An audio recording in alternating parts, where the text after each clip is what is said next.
everybody. Thanks so much, Mark, for joining us. Welcome to the November meeting of the Library Marketing Book Club. I can see that I have this really cool, weird uplighting going on. As I said, I'm out in my garage and some light is bouncing down below. So sorry for the ghostly look, but thank you so much for joining us. This is really wonderful. This month, we read Library Marketing Basics, a book by Mark Aaron Folger, who's here with us today. Very excited to have him here today.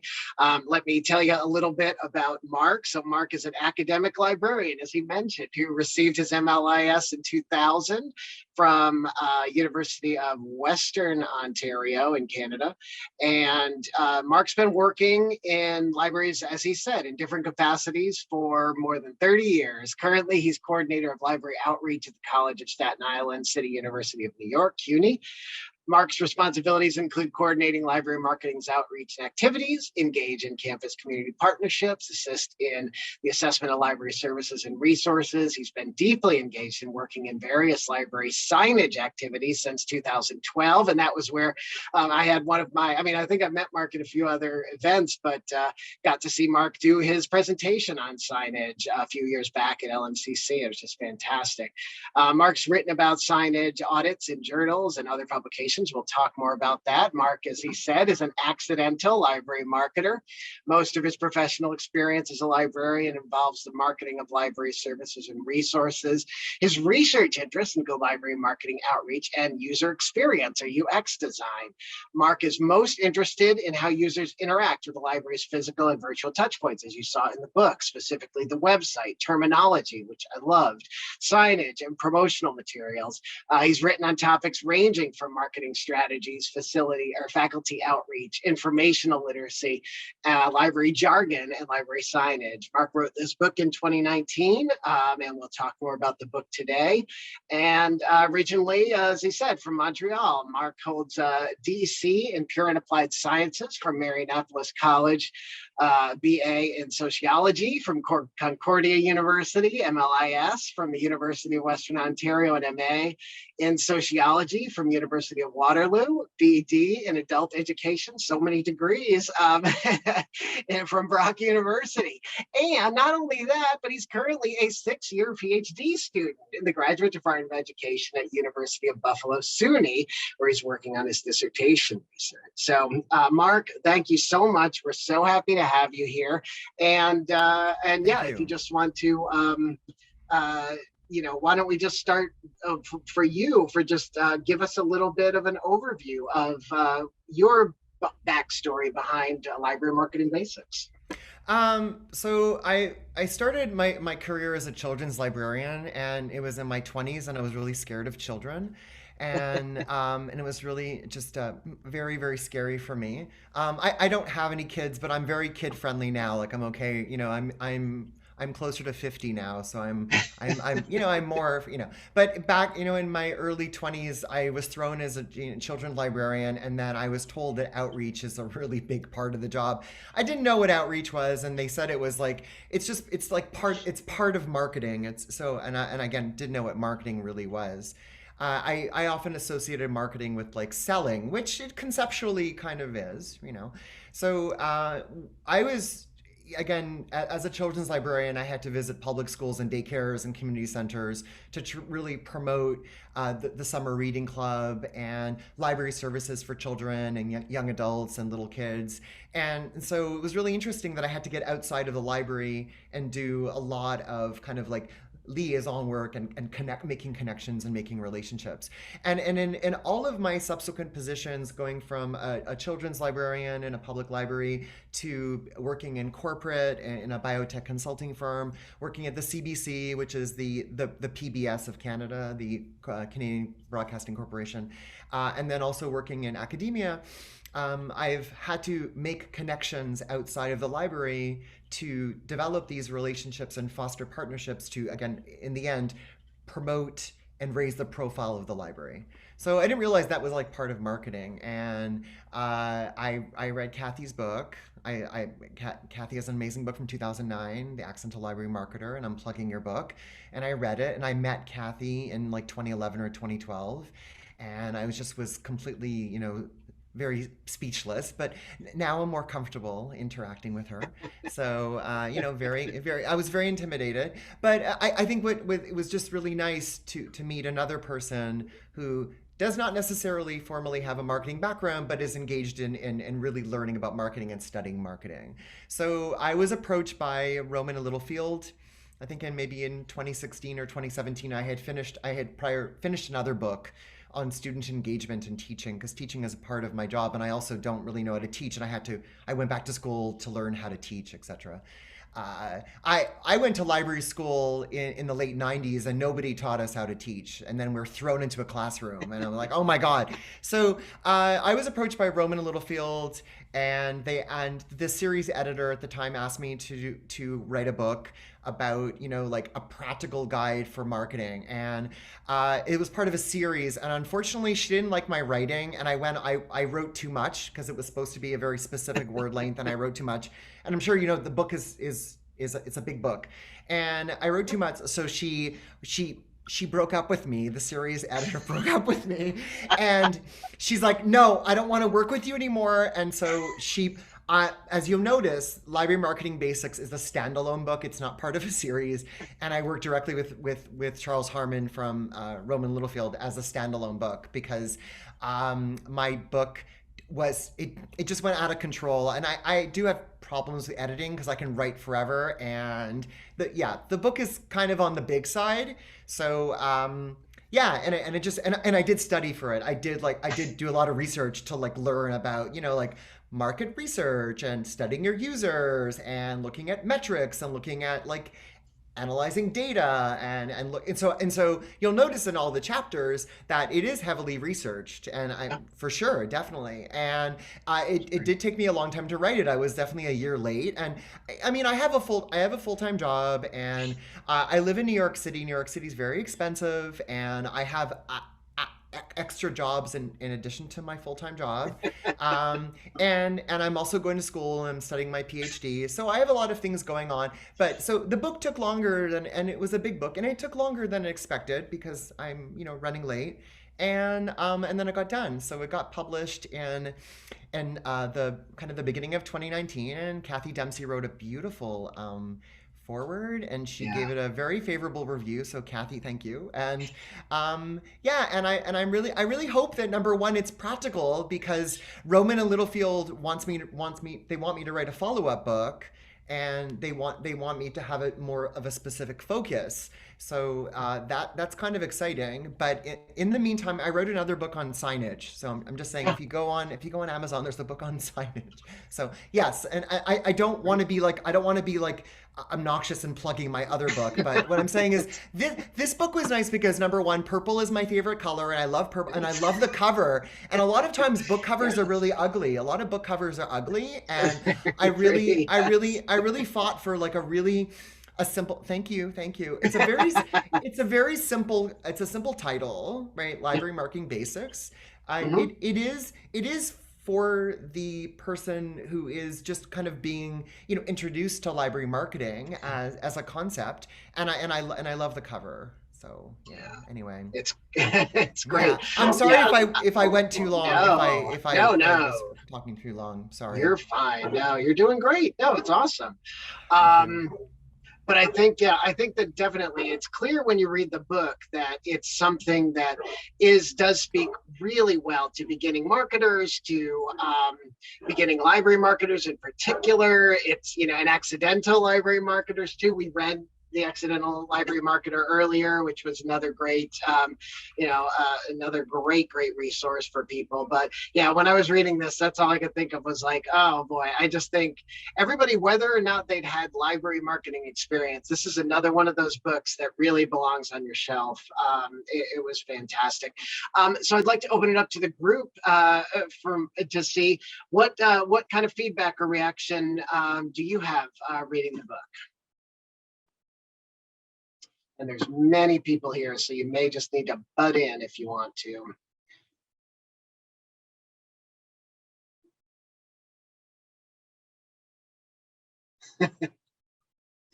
Long pause. I'll say one quick thing. Hi. yeah, this was actually one of the first books I read when I came into my new position. So I was immediately very thankful for it.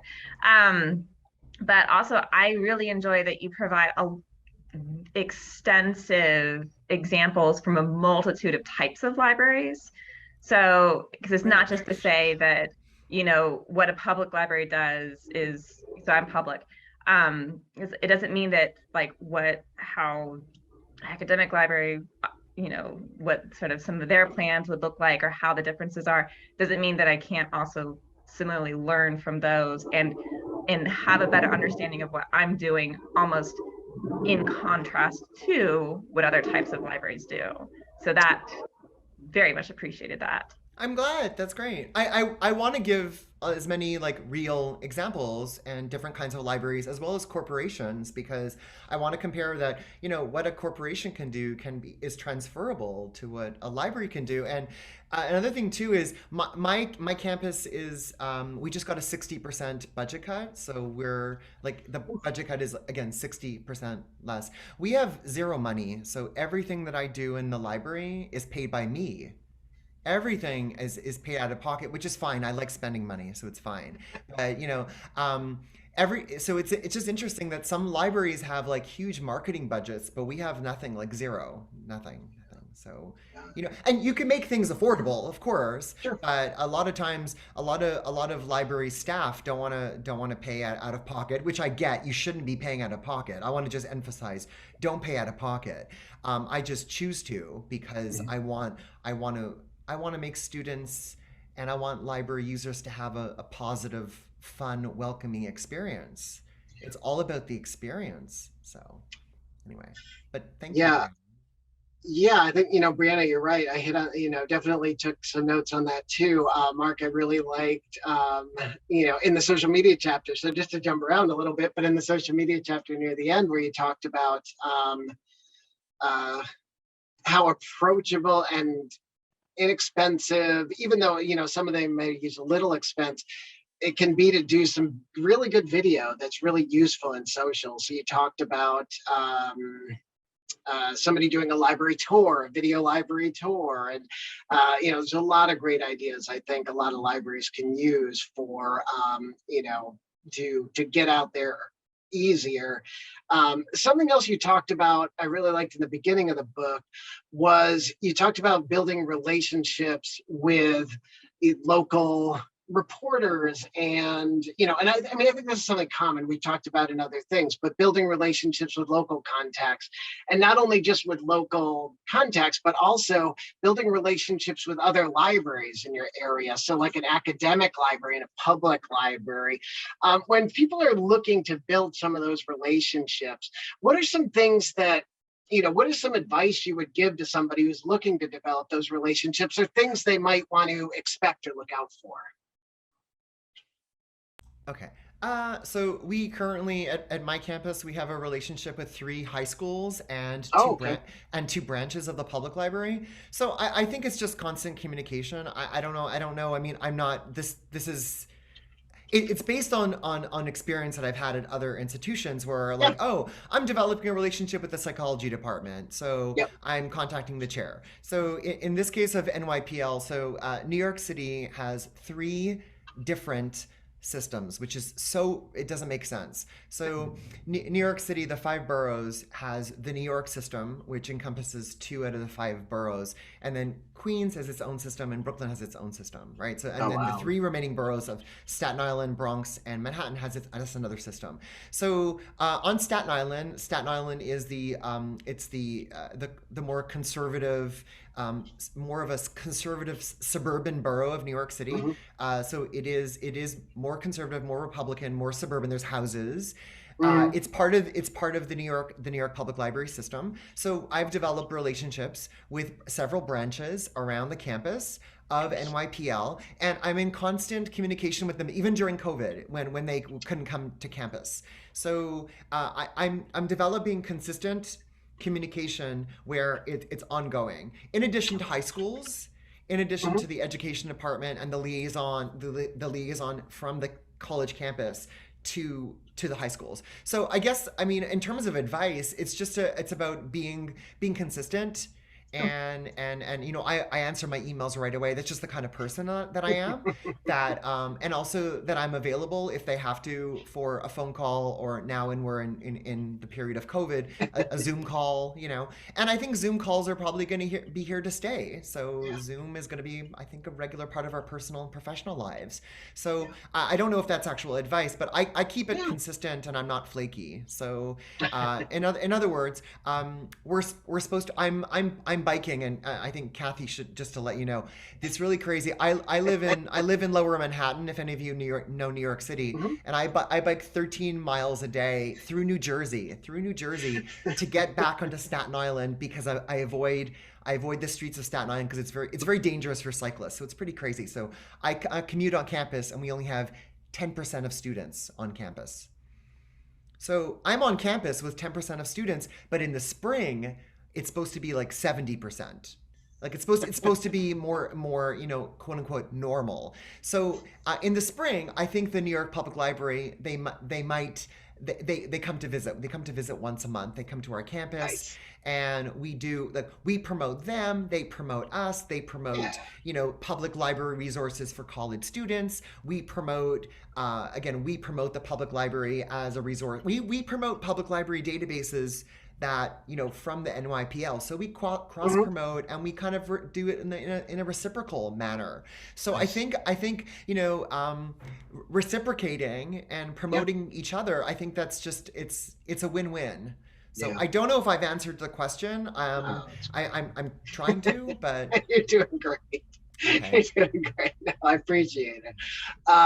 Something else that you pointed out, and again, anybody has any comments or questions, please throw up your hand. I'll try and see hands. I'll try and look at chat if I can see that too. Um, but yeah, the other thing, Mark, one thing that I really like too was, I know you do a lot about signage, and which is great. I know you also talked about things about flyers and about some other things there. um, I hadn't thought about. I don't hear very often, but you had mentioned in there about flyers and about possibly looking to alternative measures of promoting things rather than flyering and papering for the environmental friendliness of that. And I thought that was really good. I think there is, a lot of libraries I know that are interested in finding ways to get out of the flyer and paper business, printing business. So, what I just anyway, I don't know. I just thought that was really an interesting point. It's not a factor that I thought about specifically before, but is that I'm imagining that has been something that it seems like you've considered environmental friendliness in a lot of your communications. Is that right? Yeah, so I think I could be wrong. I think there is a revitalization of QR codes. I thought QR codes have died, Yeah, but I actually think sounds that like they're it. kind of revital. So we do use QR codes, and I've started to embrace digital signage. I use Canva Oh because yeah. I did have the paid subscription for years, but then my dean kept on saying, stop paying for things, stop paying for things. So I do have the free version of Canva, and it's pretty easy. I really want to learn Photoshop, but I remember Photoshop from like 20 years ago, and I think it's changed. It's a So little different. Yeah. I am embracing digital signage, and we do have a digital signage network on our campus where, and I truly believe, and number one, not only am I against jargon, I did a study on it. I wrote an article saying like I'm against jargon. I also believe that people don't read, and that's kind of insulting, but the least words, the least words, the possible, and also like instead of using old fashioned clip art, which I grew up with like in the 1980s, I think like more modern icons, simplistic modern icons with not a lot of words, like very few Yeah. words, because and this relates to my signage research. I don't think people Yeah. like to read. I don't think they want to read, and the whole purpose of a sign is supposed to symbolize something, right? So put a compelling image, put a realistic image, put like a modern, icon.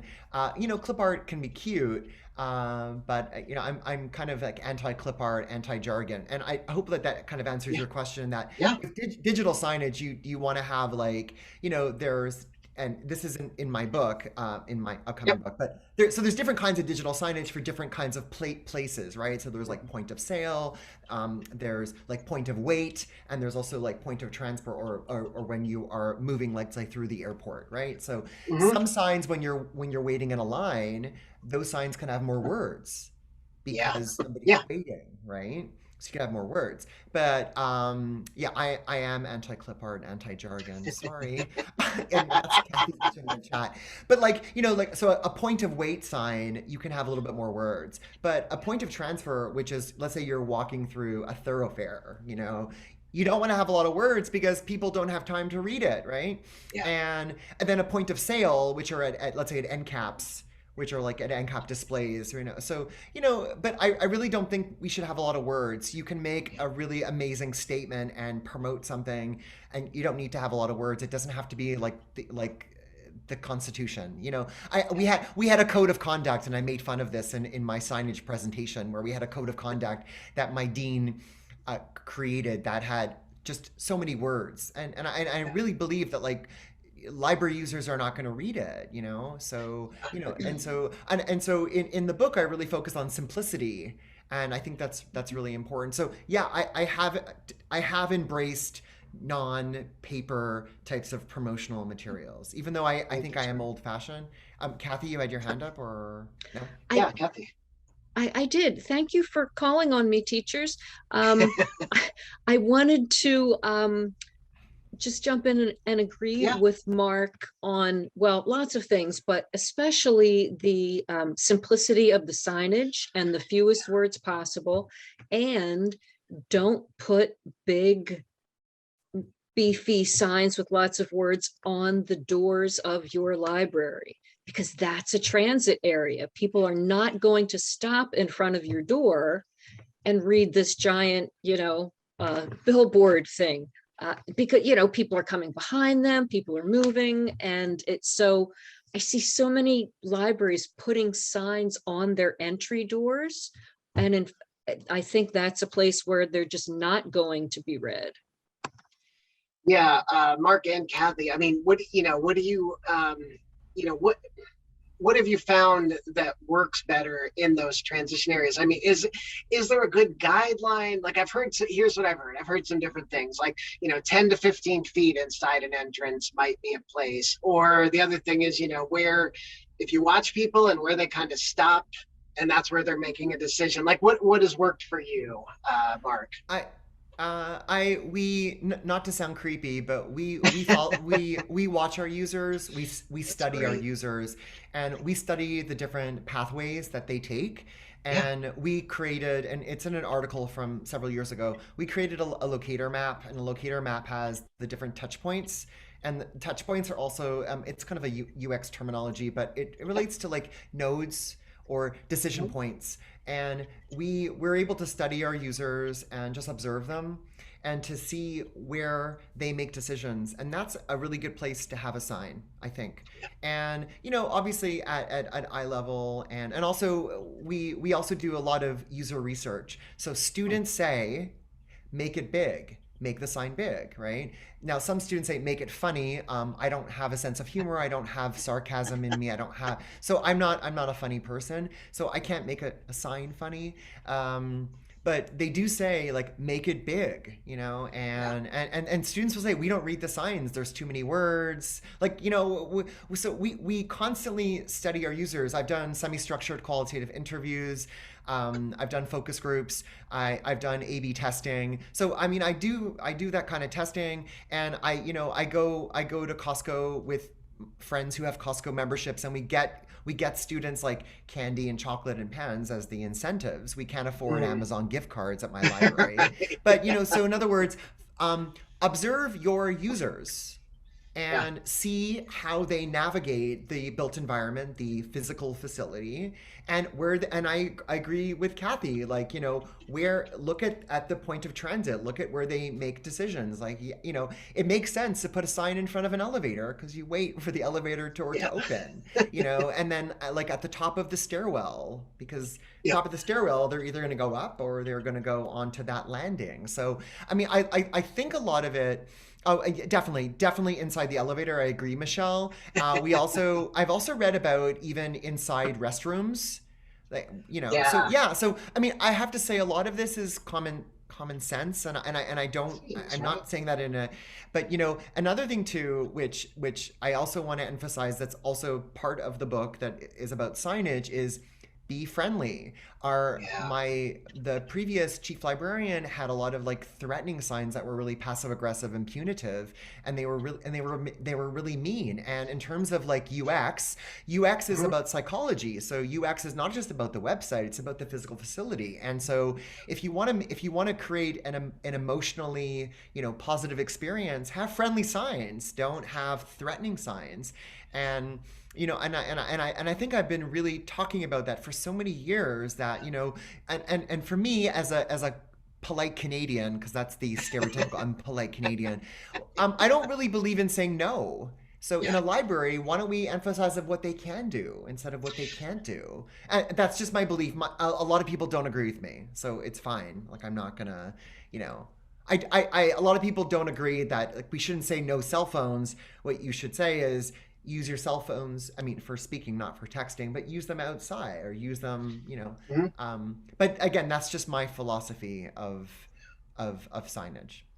I think that's great, Mark. I think it definitely is a wonderful way to look at things. And it's so simple. I mean, you pointed out in the book too, you're saying, instead of, no drinking in this area, enjoy your coffee in the cafe, or, it's little changes like that I think sometimes we're not thinking about, because we are thinking about, and our staffs are thinking about, just how to make this, more navigable and better experience for everyone. So they're more thinking about what's the bad behavior. Maybe some staff think about what's the bad behavior first, rather than thinking about what's the preferred behavior. So I really like that in the book. Anybody else have anything? Please jump in, but there's definitely some more stuff that I have picked up. Brianna, did you have something? I was just going to add on to the signage conversation. I've actually, a couple of times I started having a conversation with coworkers. If they come to me and it's like, I need a sign that says, don't do this. And I've actually basically started having standard questions of like, okay, how frequent of this is an actual issue? Have you engaged in conversations with patrons about this? And if you do these steps, then I will consider making you a sign about this thing. I love that approach, Brianna. It's fantastic. Because there's too many signs. There's too many, and there's like this explosion, and you don't need a sign for everything.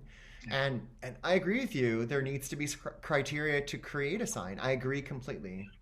Yeah, I like the conversation, and definitely. I think that's a great way to approach it. And the frequency, that was something else that's really cool.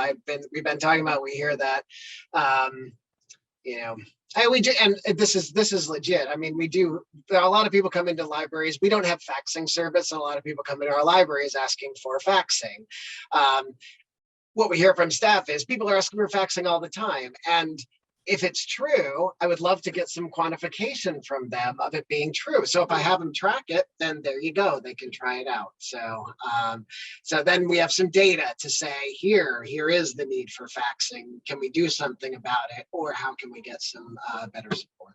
So very, very cool. I loved, Mark, the Knoxville campaign, the adaptation of the Reed campaign that you had in there with the sports cards, and that's so great. That was such a great one. How did you find out about that campaign? Was that something you remember? Okay. So I've been involved in the PR Exchange Awards. The PR Exchange Awards for many years. I think it's like seven or 8 years now. We didn't have it in 2021. I would say the PR Exchange Awards is kind of like an amateur zero cost version of the John Cotton Dana. John Cotton Dana is prestigious, right? And PR Exchange is not prestigious, but it's pretty darn amazing, where you learn about different campaigns and the individual promotional materials that libraries kind of develop and create. Kathy has been involved in both for many, many, many years, and she's been a judge for many, many years. So she can definitely speak about what she's learned. But as a co-chair, and I've been I think co-chairing since like 2013 or 2012. It's a long time now. And the PR Exchange Awards is coming back in 2022. It took a year off in 2021 during COVID. So to answer your question, I learned about different libraries campaigns and the individual components of that campaign, but through the PR Exchange, the event at ALA, which is amazing. The event is always on the Sunday afternoon of ALA. If you get to go to ALA, it's pretty fun. And also the winners, because we get about 400 a year. These are like libraries that are submitting pieces of their campaign, right? As opposed to John Cotton Dana, where they submit the whole campaign. Kathy, correct me if I'm wrong. And so we're learning about what libraries do. So I was like, I'm going to put that in my book. I'm going to put, some of the winning John Cotton Dana winners, and I'm going to give those as samples. So and I've also developed relationships with the winners of John Cotton Dana as well as PR Exchange, so I get to know them. And I've said, do you want to include some of your samples in my book? And I wanted to include actual campaigns in the book to show that developing a campaign is pretty easy. It doesn't have to be expensive. But I think what's important, and I'm also going to just emphasize something that was in Kathy's book, is that data drives decisions. And I know that Angela mentioned that as well. So it's not that I'm ignoring anyone else. I'm not, but I'm just saying that so in other words, very often marketing is upside down because, and again, I didn't coin this term upside down marketing. But what it is, we do things with the best of intentions, but it's not informed with data. It's not informed. It's like, oh, we want to do the best. We have the best of intentions. But what's important is that when you're engaging in developing marketing activities or any kinds of endeavors, even something a large scale like a campaign, it should be informed with evidence and data. So I think that's really, really important, that very often when you have an event, it often is developed because of the data from the market research that kind of pushes you to develop that event, right? So correct me if I'm wrong, anyone, but previous data pushes your marketing decisions forward, right? And so we do. I do all of the different questionnaires and surveys and interviews in my library. And we have somebody who does assessment for accreditation. We are accredited by Middle States. I do assessment for marketing. I do the market research, and I do all of the assessment, so that really informs what our library users want, and that's why we create campaigns. Hopefully I've answered your question. So that's great. No, I think that's awesome. I like when you're talking about that. You talked later, let me find my note, but you did talk later about something very specific about data that was in there. No, I'm not going to be able to find it. I can give a real life example. Okay, Please. so my former chief librarian was like, we have to create a newsletter, and we were really obsessed with newsletters, but we found out that the newsletters are only read by faculty. So so therefore now our newsletter is faculty focused. That was kind of easy. So now we don't make a student newsletter because students don't read it, and we realized that faculty they engage on Facebook, but students engage on Instagram. How did I know that? Because I did research to find out. You ask, and so it's just really important that when you're kind of curating and selecting what you're going to push out and what you're going to, raise awareness to different segments of your community. You want to make sure you're not wasting time, working hours and hours and hours and developing all of this wonderful content, and you want to find out who it's reaching. So I learned, and I'm in my 14th year. So, and I've worked at other universities in Canada, and then even before, I was a hospital librarian, which is like the scariest thing, working in as a in a medical environment. But I even did like outreach and communications and PR and marketing. I even did all of those different pieces of marketing in a hospital, and the best way of doing that is asking your users first. Yeah. Before kind of like investing time and sometimes money, but time and a lot of labor and a lot of dedication to things that is that they don't want. You know what I mean? So It's true. It's great. No, and you're right. It being informed by what people are doing and not just sticking to the same thing and watching, opens go down and down and down and thinking, well, this is what we're doing, is great to pay attention to the data, pay attention to the trends. Angie Rhines put in that she just made a newsletter that was a donor friends newsletter rather than rather than just regurgitating their same newsletter. And it's important to speak to people in the way that they want. A lot of our programs, I see the way that we sometimes promote those.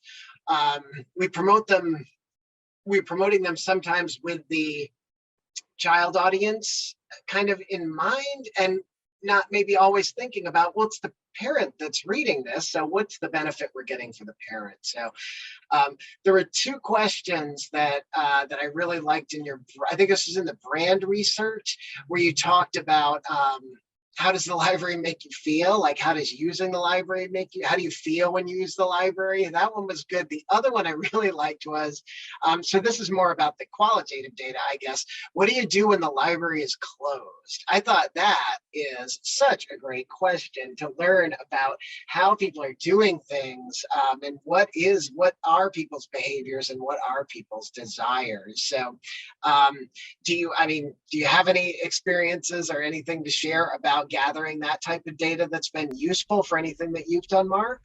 So in terms of doing like a brand audit, and I mentioned it in that chapter. So I learned that branding is not just the logo, it's when you close your eyes and it's the warm, fuzzy feelings that you think about the library, right? So people talk about stories, the story of the library, but I often think of it as branding as the spirit. It's not tangible. It's not just the logo and the words and the color schemata, So I write in the chapter that you should do a brand audit also to employees, because I think that's important too, because they have to be brand advocates. They have to advocate for the library internally. And I think I wrote that as like internal marketing, right? Which is where you have to you have to like really push and advocate for the library internally first.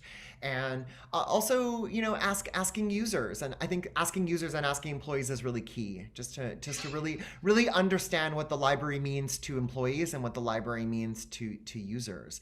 And so it's not about, like, what does the website look like and what is the color scheme? It's more about, I'm at the CSI library, so I'm again at the College of Staten Island. We have I think we're the largest CUNY campus. We have like 204 acres. It's a beautiful. It's a real campus. It's very suburban. It's very sprawling.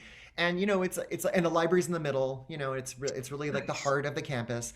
And it's it's 3 floors. It's not scary. One of the schools in the CUNY system is called Hunter College, and Hunter College has the largest population of CUNY students. But it's like a 9-floor library. It's very scary. It's very scary. It's 9 floors. It's the middle of the Upper East Side. But at CSI we want students to think like, why did they use the library, and what are some of the feelings when they think about the CSI library, and unfortunately, a lot of them think of it as, as it's more, maybe more social than academic. I know that because Yeah.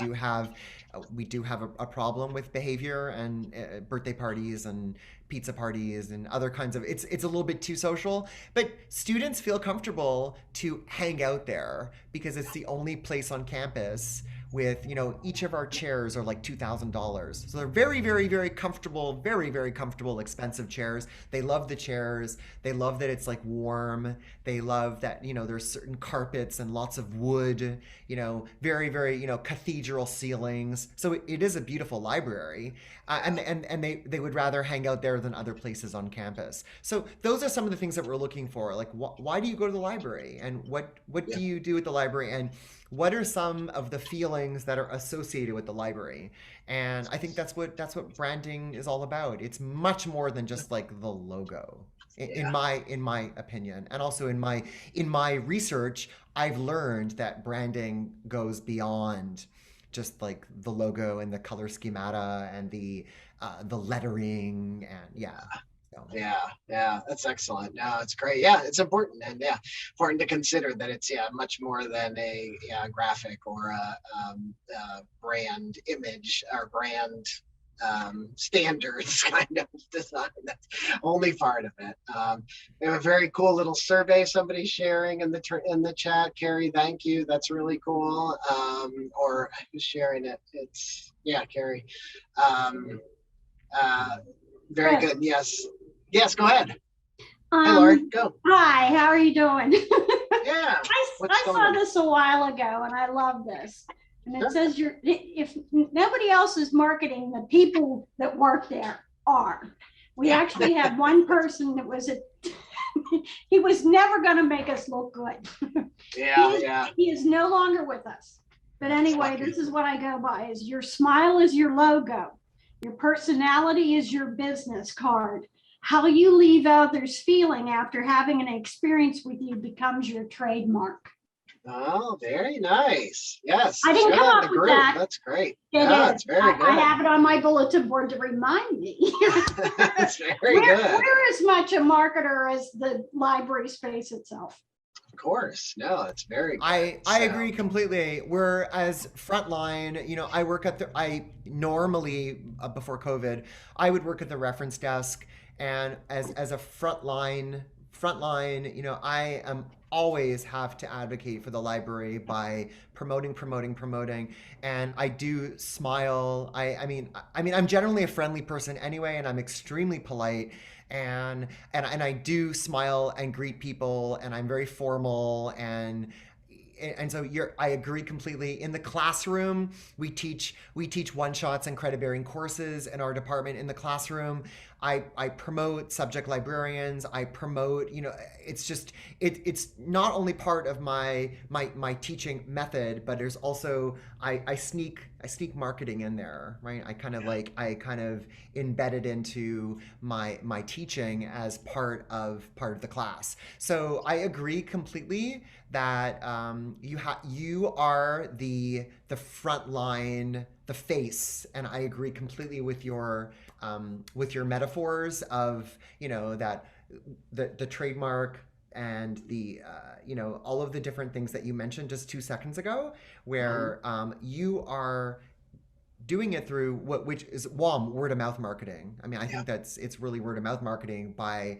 again your behavior. At my CUNY school, library faculty have to dress up in a shirt and tie, and I think I'm the only male librarian who still dresses in a shirt and tie, because all my other colleagues don't do it anymore. But I like to. I wear a lot of like colorful shirts and everything, but I'm still very formal, and I do wear a shirt and tie, and I think it kind of shows, because based on my like of colorful, I wear a lot of colorful dress shirts from Europe. I just happen to find a European company that specializes in colorful men's dress shirts. I think it shows fun. The library is fun. Yeah. and that librarians and library staff can be fun and not that stereotype. And I'm exploring that stereotype in my dissertation, which I don't know if I'm going to write a book about that, but I'm really exploring the perception of library staff and librarians and how we mostly have a negative perception based on a lot of like outdated stereotypes. So and so I often want to project that kind of the facade of fun. Library staff are fun and energetic, and some of us are young, and some of us are not that young, and but we're fun, and that we're and that we don't have that outdated stereotype, which is quite damaging. And yeah. So I mean, I can go on and on, but that's more about my dissertation research, which it might have a sprinkle of marketing in it, but it's more about perceptions of the educational role of academic librarians in an educational kind of environment. And there's like maybe a sprinkle of marketing, but it's not a marketing research project. I think it's definitely relevant. I mean, anything that has to do with perception and anything that has to do with communication is absolutely is going to touch it. That's great. Mark, so you have your book after you wrote this book out, and then you have another book coming out. So would you like to talk about one or both or either of those? Okay, so library signage and wayfinding design just came out this month. And I wrote double the amount. So ALA, it's published by ALA Editions. They cut half of it. So I was like, no, they cut half of it.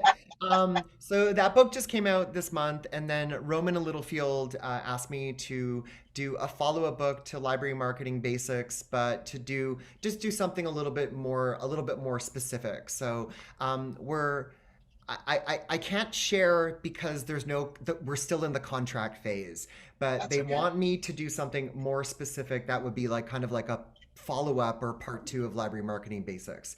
And I don't know what that will entail, but Charles Harmon, who's the executive editor, he reached out to me and he said, now that you're finished your signage book, number one, he wanted to take half of my signage book and publish it. But the book that actually is on Amazon is called Library, Signage, and Wayfinding Design, and it's all about both print-based and digital signs. And it's about UX research. It's about signage research techniques and signage research methods. It does include, usability research and A/B testing, and it does include a lot of the usability tests that are often where UX designers use. I kind of apply that and design that to signage.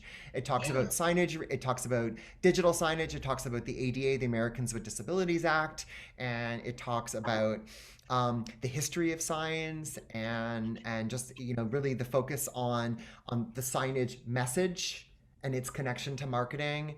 It talks about some of the specifics like kerning, right, which is like again looking at the spacing of the letters, and just so it's kind of like a nice how-to where it focuses on some of the from a perspective of a graphic designer, thinking about some of the design standards for developing like effective, compelling signage that people are going to read. And it's very exciting. It's a smaller book because I went beyond I went beyond the contract. I didn't get in trouble or anything, but I couldn't stop writing. And the book is late, of course. And it has a multicolored book cover, and it's on Amazon. And I know that someone in the chat has already mentioned that it's on Amazon. So I don't really know what my next book is going to be about, but I know that Charles at Roman really wants it to be more of a follow-up, where it's kind of like where Library Marketing Basics is like a primer or an introduction. He wants it to be like kind of a follow-up. I don't know. I don't have the details because he's still in the phase of the contract, but I will say it will take a long time because I just started my dissertation. I just finished my 6th year of my PhD, and I'm going to my 7th year. And as long as I graduate before 2024 is the year I turn 50. I turn 50. I turn 50 in 2024. So my goal is to finish my PhD before I turn 50. So I'm taking a sabbatical next year, and I'm going to be working on my dissertation, and I will also be working on another book. So this book. Wow, that's excellent. That's fantastic, Yeah. Mark. It's great to hear. Yeah, look forward to hearing more about you, checking out your book. And Mark, we have just a few minutes left. So really quickly, do you have a book that you would recommend the club might read? Is there anything you thought of that you think the club might be interested in reading? So, okay, I definitely, I mean, I hope that everyone has read Kathy's book. I'm assuming that we because read number it a one, few months ago. Yeah. I thought it was like amazing. Yeah. I know that Cornelia Anderson came out with a book around the same time, like during COVID, and I have to say her book. I mean, I found it useful. There is a book by library marketing plans. It's all about library marketing plans, and I do have a chapter on marketing plans. But there is a library. Oh, I forgot her name. She's in Connecticut, and I don't. But she just wrote a book on library marketing plans. And I think it's really important that a library marketing plan is your roadmap. It's your right, and you could do a library marketing plan for like a very general one, and you can do one like semester or year by year, or you can do a library marketing plan for a specific event. So they're really flexible, and I think that it's really great because it guides you so that you're not just like working on it like with your eyes closed. You have guidance, and it's like a roadmap. So Mark, Amanda Goodman. Yeah, so she there we go. So in other words, invite her because she happens to be very nice. She happens to be very nice, and she wrote a book on library marketing plans, and I thought it was just very, very useful, and I would recommend that book. I mean, the library marketing community is small. I think we all know each other, and everyone seems to be very nice, and I think that it was I think it's a very useful book. It is. And I'm very happy that you found my book useful and hopefully easy to read and accessible. And I think it's also I'm still consider myself like an amateur. I'm not so I think it's not for a professional. I don't have an MBA in marketing. I started an MBA in marketing. I never finished it, but I don't have a marketing background. I'm as you say, like self-taught, accidental. That's and great. I learned by doing. So I hope that the book, which again has a beautiful cover, is easy to read, and I'm hoping that you found it to be accessible. And I think it's also affordable too. Some books are expensive, but thank you for inviting me. I mean, I really appreciate. I'm just going to share my email and my. Oh yes, please. Yeah, so my website is markaaronpolgar.com, right? And my email is markaaronpolgar@gmail. That was really easy. And I don't have a huge following on Twitter. I know Angela does, and I follow everything. The library marketing show, and your videos are amazing. I follow you. And, but I don't have a lot of followers, and I mostly complain on my Twitter. I complain about lots of things, and so I don't really, some of the things on my Twitter are more political, or they're more kind of complaints. And then also and on my Instagram I just post food because I'm a vegan and I have a very restrictive diet, and I just post food, so I don't have anything exciting on my Instagram, and same with my Twitter. But I've shared my email, and I've shared my professional website, so I would definitely invite you to contact me. I'm very friendly all the time. I am a polite Canadian. Anyway. Thanks, Mark. No, it's been fantastic. I really appreciate it.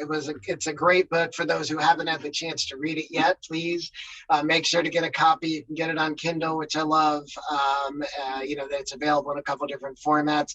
I'm hoping sometime you'll record some of your books as audios. I'm a big fan of audio, but I love that you put the books out there. It's fantastic. So if you wouldn't mind, Mark, before you go, we have right now, it looks like, if I count correctly, we have 16 people on the line. If you would choose a number between 1 and 16, somebody will win a copy of the book for next month. 12. All right. Oh, that's a high number. Here we go. 1, 2, 3, 4, 5, 6, 7, 8, 9, 10. Let's see, 10, there's Stacy, 11, 12. Heidi Awinga. Heidi. So Heidi, you win a copy of the next book is The Experience Maker by Dan Gingas. So I will contact you so I can get your information, so I can get a copy of that out to you, whatever format works for you. And thanks again so much, Mark, for your time and for being a member of the book club. Really, really enjoy it. Having you as a member. And anytime you have, any other thoughts, questions, suggestions, let us know. And everybody, please reach out to Mark. Mark is just fantastic. So sweet to work with, and just really, really an excellent person to get wonderful ideas from. So thank you all. For Americans, have a great Thanksgiving. For non-Americans, if you want to celebrate Thanksgiving, great, or have a great, maybe you get days off, I don't know. Thank you for having me. I mean, I thank you for having me, and thank you for just allowing me to talk about the book. I really appreciate it. Thank you. I love it. Thanks, Mark, so much. Thanks, Mark. And very great. Thank you. Thanks, everybody. We'll see you again next month. Take care, everyone. Bye. Happy Thanksgiving.